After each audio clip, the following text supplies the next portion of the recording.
আচ্ছা, আর পারতেছি না। পর্দা নিয়েও ব্যবসা। এই যে স্ক্রিনের পাশে আমি যে ছবিটা দিচ্ছি, এই মহিলা পরকীয়া করতে যায় ধরা খাইছে ভাই অন্য পুরুষের সাথে। আর মানুষ যখন ধরছে ছবি তুলতে যাইতেছে, বলতেছে ভাইয়া ভাইয়া প্লিজ প্লিজ প্লিজ, আমি পর্দা করি, আমি পর্দা করি। পরহেজগার নারী পরকীয়া করে, পর্দার সম্মানটা রাখছে ভাই।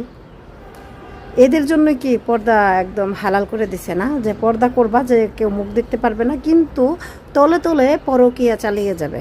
একটা কথা বলি ভাই, তোরা বিয়ে করিস না বোন, তোরা বিয়ে করিস না। একটা পুরুষের জীবন নষ্ট করার কোনো অধিকার তোদের নাই।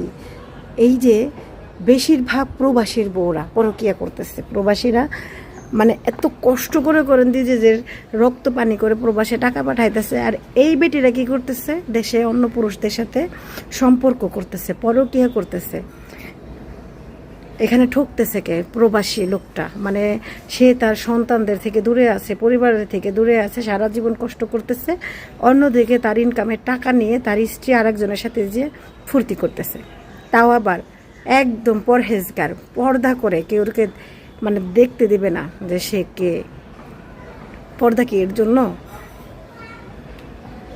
এই মহিলা মানে যখন এই কথাগুলো বলছিল ভিডিওতে, দেখলাম যে আমি পর্দা করি ভাই, আমি পর্দা করি। ওর দুই গালে ইচ্ছা মতো জুতার মালা, মানে জুতার মালা পরাইছে না, দুই গালে ইচ্ছা মতো জুতার বাড়ি দেওয়া উচিত ছিল।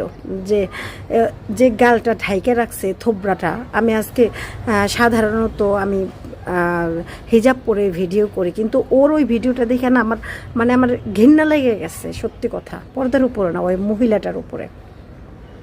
পর্দা নিয়েও ব্যবসা করতে হইব? পর্দা করব মানুষ নিজেরে লুকিয়ে রাখার জন্য, পাপ লুকিয়ে রাখার জন্য, যে আমি পাপ করতেছি আমাকে যেন কেউ না চিনে, যে আমি অন্যায় করতেছি, আমি অপরাধ করতেছি আমাকে যেন কেউ না চিনে, এর জন্য পর্দা করতে হবে? এর বিষয়ে কি বলবেন বলেন, একটু কমেন্টে 2 লাইন বলে যান।